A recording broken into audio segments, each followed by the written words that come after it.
हमने बात कर रहे थे कि वो कौन से एस्पेक्ट्स होते हैं जिनकी बेसिस के ऊपर हम प्रायोरिटाइजेशन डिस्कस कर रहे हैं। अच्छा, इस डिस्कशन से पहले हम लोगों ने अर्जेंट और इम्पोर्टेंट का जो मैट्रिक्स था हमने उसको थोड़ा सा एवेल्युएट किया, उसको देखा कि हमारे पास किस तरह से फिट हो सकता है। इम्पोर्टेंस के बारे में तो हमने डिटेल से डिस्कशन कर लिया। दूसरी रहती है पेनल्टी। पेनल्टी क्या होती है? What do you mean by penalty? Sir जुर्माना, रूल्स की वायोलेशन के बाद जो जुर्माना बनना पड़े। ठीक है, इसका मतलब क्या हुआ? आप सही कह रहे मतलब हैं। किसी किसी रिक्वायरमेंट का फुलफिल ना होना जो कि ज़रूरी थी, उसका ना पूरा होना। कॉन्ट्रैक्ट का ब्रीच होना। कॉन्ट्रैक्ट का बिल्कुल ब्रीच ऐसा। होना, यानी आपने कोई एक चीज थी, एक काम था जो कि आपने करना था या काम होने से रोकना था, और अगर वो आपकी एग्रीड अंडरस्टैंडिंग के मुताबिक नहीं होता तो देयर इज समबडी जो कि आपको उसके अगेंस्ट पीनलाइज करेगा, आपको जुर्माना करेगा और आपने उसको पे ऑफ करना होगा। इसी को पेनल्टी कहते हैं हम लोग। जी सर। ठीक है, आपने गाड़ी चलानी है और गाड़ी विद इन रूल्स जो सड़क के ऊपर है वो चलानी है। आपने अगर लेफ्ट साइड पे गाड़ी चलानी है तो लेफ्ट साइड पे आप गाड़ी चला रहे हैं। अगर आप रॉन्ग साइड गाड़ी चला रहे होंगे तो आपके पास जुर्माना किया जा सकता है। आपने प्रोजेक्ट को एक सर्टेन टाइम में डिलीवर करना था और आपका जो कॉन्ट्रैक्ट था उस कॉन्ट्रैक्ट में ये लिखा हुआ था कि एक सर्टेन टाइम से अगर ये आगे जाएगा और इससे ज़्यादा आगे जाएगा तो हम इतने डेज के हिसाब से आपके ऊपर एक्स अमाउंट की पेनल्टी है जो कि हम इनकास्ट करेंगे, right? So that is penalty. बहुत सारे लोग बहुत सारे काम दुनिया में सिर्फ इस वजह से कर रहे होते हैं कि यार हमें इसका खमियाजा या इसका जो जुर्माना है वो भुगतना ना पड़े। ठीक है, बहुत से लोग सिर्फ डर और खौफ की वजह से सड़क के ऊपर गाड़ी जो है ना वो एक सही तरीके से चलाने के ऊपर मजबूर होते हैं। वरना हर एक की ख्वाहिश होती है कि यार ये सिग्नल तोड़ो, आगे निकल जाओ, मैं रॉन्ग साइड चला जाऊं, मुझे उल्टा घूम के क्यों जाना पड़े, यू नो। बट पेनल्टी का खौफ जो होता है वो भी आपको चीज़ों को डराता है चीज़ों। दैट इज अनदर थिंग जो कि आपको प्रायोरिटाइजेशन की तरफ लेके जाती है, आपकी इन चीज़ों की तरफ लेके जाती है कि आपके अर्जेंट और इम्पोर्टेंट एस्पेक्ट्स जो है ना वो क्या है। ठीक है, अगर आपने अपने ये रूल सेट किया हुआ है कि जी नो मैटर मैं कितनी जल्दी में हूँ, मैंने ट्रैफिक रूल्स को की कवानीन को फॉलो करना है, चाहे कितनी इमरजेंसी ना हो, चाहे कोई भी मामला हो, मैंने जो है ना वो ट्रैफिक रूल्स को अकाउंट फॉर लेके चलना है और कहीं मैं उसमें कोई गलती नहीं करनी। तो दैट इज समथिंग जो कि आपके रूल्स हैं, वो चीज़ आपके लिए इम्पोर्टेंट है। सही। इनडायरेक्टली आप ये भी कर सकते हैं कि आपने उस पेनल्टी को अवॉइड करने की वजह से भी आप ये काम कर रहे हैं, तो that also becomes a reason prioritization के परस्पेक्टिव से। ठीक है, अगली चीज़ आपके पास आती है कॉस्ट।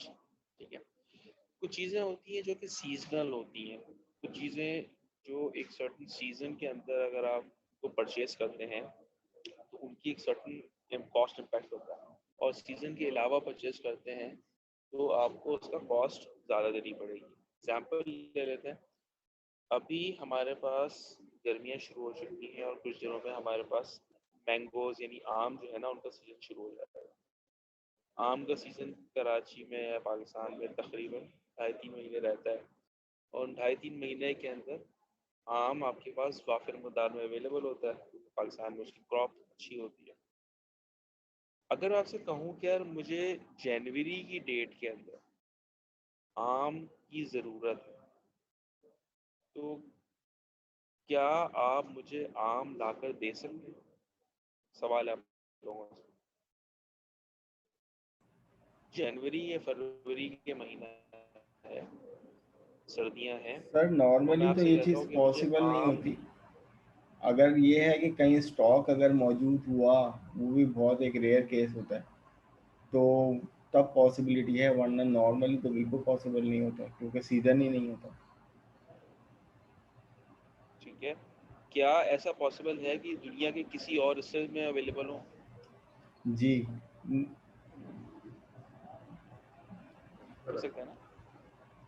सही है। हम क्या बात कर रहे हैं, हम बात ये कर रहे हैं कि अगर मुझे कोई चीज़ सीजन के अंदर अवेलेबल करनी है तो देयर आर चांसेस कि मुझे उसकी कॉस्ट कम बेयर करनी पड़ेगी। लेकिन अगर मैं सीजन के अलावा अगर कुछ चीज़ को चाहूँगा कि वो मेरे पास आ जाए, तो शायद उसका अवेलेबिलिटी नामुमकिन ना हो, मुमकिन हो, लेकिन किसी भी हाल में उसकी जो कॉस्ट होगी वो कॉस्ट ज़्यादा होगी compare to anything else, right? So keeping ji that sir. In mind आपने उसको प्रायोरिटाइजेशन इस तरह से भी रखनी होती है कि आपके पास चीज़ें कॉस्ट के पर्सपेक्टिव से, इग्नोर मत कीजिएगा।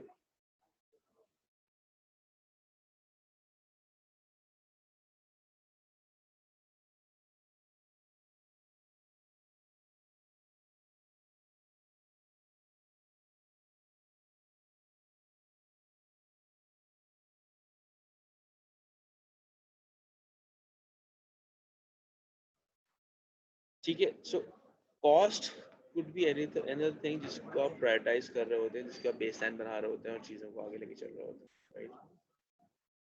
ओके, नेक्स्ट आपके पास चीज़ आ जाती है टाइम अर्जेंसी। हम इसको पहले भी डिस्कस कर चुके हैं कि कौन सी चीज़ अर्जेंट किस टाइम पे हो जाती है। कुछ चीज़ें सर्टेन टाइम तक एप्लीकेबल होती हैं। मिसाल के तौर पे आपने बिजली का बिल देना है एक सर्टेन टाइम के अंदर। फॉर एग्जांपल आज 20 तारीख है, 20 तारीख को आपको अपने बिजली का बिल जमा करवाना है। आपके पास बिजली का बिल आया है 11 तारीख को, तो आपके पास 11 तारीख से लेके 19 तारीख तक का जो टाइम है, वो टाइम है जिसके अंदर आपके पास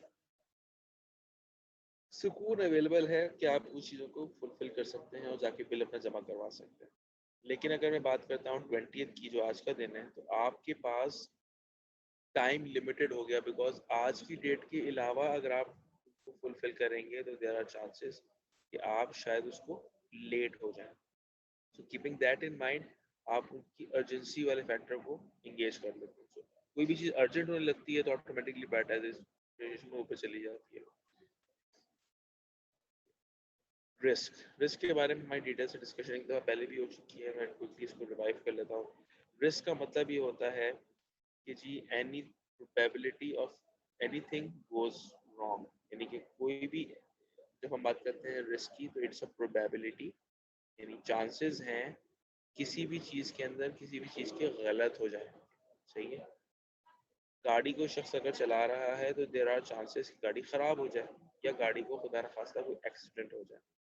ठीक है, रास्ते में ट्रैफिक मिल जाए, ये तमाम चीज़ें क्या कहलाती हैं, रिस्क हैं। लेकिन क्या आपको वाकई में रास्ते में ट्रैफिक मिलेगा, क्या इस बात की कोई श्योरिटी है? आंसर इज शायद नहीं है। वहाँ पे ट्रैफिक का ज़रूरी भी है नहीं है कि मिले, और ये भी नहीं कि ना मिले। साइमल्टेनियसली आपके पास जो दूसरी वाली एस्पेक्ट है वो ये है कि जब हम बात करते हैं एक्सीडेंट की, तो देर आर नो श्योरिटी कि एक्सीडेंट्स नहीं होंगे या गाड़ी ख़राब नहीं होगी। तो इसका मतलब ये हुआ कि जब भी हम किसी किस्म का कोई प्रोजेक्ट करते हैं तो उसके अंदर एक सर्टेन अमाउंट ऑफ रिस्क जो है ना, जिसे रेजिडुअल रिस्क भी कहते हैं, वो एग्जिस्ट करता है। चाहे वो टेक्निकल हो या मार्केट रिस्क हो, रिस्क अकर करते हैं और रिस्क के अंदर एग्जिस्ट कर रहे होते हैं। उनकी वजह से भी कुछ चीज़ों की प्रायोरिटी जो है ना वो चेंज हो जाती है। ठीक है, तो जब हम रिस्क की बात करते हैं तो रिस्क के अंदर दो एलिमेंट्स होते हैं। तो रिस्क के अंदर एक एलिमेंट होता है प्रोबेबिलिटी और दूसरा एलिमेंट होता है impact. When we talk about risk, risk is a combination of probability and impact. सही है, चांसेस जो हमने क्लास में इसको डिस्कस भी किया था कि हमारे पास कोई एयरलाइन क्रैश हो जाए किसी एक बिल्डिंग के अंदर, उसकी इम्पैक्ट बहुत बड़ा है। ठीक है, लेकिन इसकी प्रोबेबिलिटी कितनी है? तो आंसर इसकी प्रोबेबिलिटी कम है। सही है, सिमिलरली जितना ऊंची बिल्डिंग होगी उतनी ज़्यादा इसकी प्रोबेबिलिटी बढ़ती चली जाएगी। इसीलिए आपने नोट किया होगा कि आप जब एक सर्टन, मतलब 10 मंजिल से ऊपर की जो भी बिल्डिंग्स आपके पास नज़र आती हैं, वहाँ पर उनकी छतों के ऊपर टावर्स लगे होते हैं जिसपे रेड रंग की लाइट ब्लिंक कर रही होती है, ताकि जो जहाज़ हैं उनको अंधेरे में भी क्लियरली अंदाज़ा हो जाए कि यार ये एक जो है ना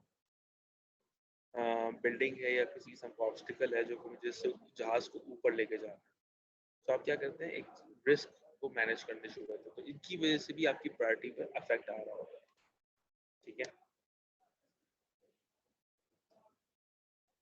हम अमूमन जब बात करते हैं प्रायोरिटाइजेशन की, तो प्रायोरिटाइजेशन के अंदर अमूमन हम जब बात करते हैं तो ये कहते हैं कि जी यार इसकी प्रायोरिटी हाई है, इसकी प्रायोरिटी मीडियम है, इसकी प्रायोरिटी लो है। जैसे भी आपने से किसी ने जिक्र किया था, हम लोग ये कहते हैं कि जी ये इसकी प्रायोरिटी ये P1 है, ये P2 है, ये P3 है, प्रायोरिटी 1, प्रायोरिटी 2, प्रायोरिटी 3।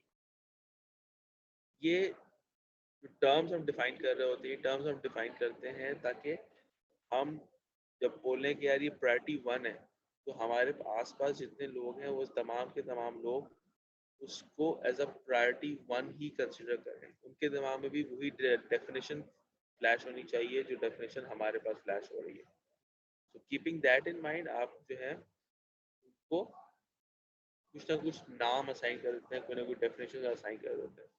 सो हाई मीडियम लो अमूमन कॉमनली हम इस्तेमाल कर रहे होते हैं, लेकिन जहाँ पे बात आती है कि प्रायोरिटी 1, प्रायोरिटी 2, प्रायोरिटी 3, प्रायोरिटी 4, इस तरह की जब हम टर्मिनोलॉजीज की बात करते हैं तो भी एक ही बात है, उसमें कोई चेंज नहीं है। ठीक है। सो प्रायोरिटाइजेशन जो है इट्स अबाउट कि हम डेफिनेशन असाइन कर दें कि कौन सी चीज़ किस जगह पर है। वरना होगा ये कि दो लोग आपस में झगड़ते रहेंगे, एक बंदे के लिए वो प्रायोरिटी 1 होगा एलिमेंट, दूसरे के लिए हो सकता है प्रायोरिटी 2 एलिमेंट हो। तो वो प्रायोरिटी 1 के हिसाब से रिएक्ट कर रहा है और दूसरा वाला बंदा प्रायोरिटी 2 के हिसाब से रिएक्ट कर रहा है। तो ये जो चैलेंज है, ये चैलेंज ओवरकम उसी सूरत में हो सकता है अगर हम कोशिश करके चीज़ों को यूनिफाइड रखें, एक ही डेफिनेशन के अंदर रखें। ठीक है। ये अर्जेंट एंड इम्पोर्टेंट वाली जो ग्रेड थी वो हमने यहाँ पे भी इसको डिस्कस कर लिया था। ठीक है। अच्छा, यहाँ पर आके हमारा जो कोर्स है वो आज ख़त्म हो जाता है। ठीक है। नेक्स्ट क्लास के अंदर हमारे पास जो हमने रखी है फ्राइडे को, जो हमारी रेगुलर स्केड्यूल क्लास है, उस क्लास के अंदर हम लोग रिविजन करेंगे और उसके अंदर हम लोग ये डिस्कशन करेंगे कि हमारे पेपर पैटर्न्स क्या होंगे। लास्ट क्लास है तो आई वुड रिक्वेस्ट कि आप लोग ज़रूर वहाँ पे पार्टिसिपेट करें, उसको मिस आउट ना कीजिएगा, बिकॉज उसमें कुछ ज़रूरी और इम्पोर्टेंट चीज़ें हम लोग होंगी जो हम लोग देख रहे होंगे, डिस्कस कर रहे हैं। ठीक है। साइमल्टेनियसली आप लोगों से एक रिक्वेस्ट ये है कि आप लोग लेक्चर्स जो हैं वो डाउनलोड कर लें LMS से, और उनको डाउनलोड करके उनको स्किम कर लें, देख लें कि कोई ऐसी चीज़ तो नहीं है जो कि आप मिस आउट कर रहे हैं या समझने में मसला हो रहा है, सो दैट अगर ऐसी कोई सिचुएशन है तो हम उसको देयर एंड देन इसको लॉक करें, डिस्कस करके हम लोग विल टेक इट फॉरवर्ड। ठीक है। कोई any clarity required in the execution so far?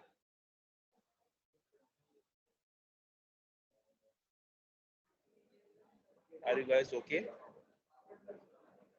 Yes, Sir Honor. ठीक है।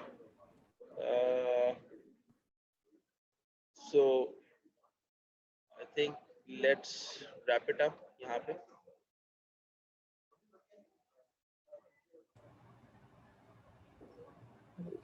ठीक है। Thank you. चलो, thank you so much. All right, sir.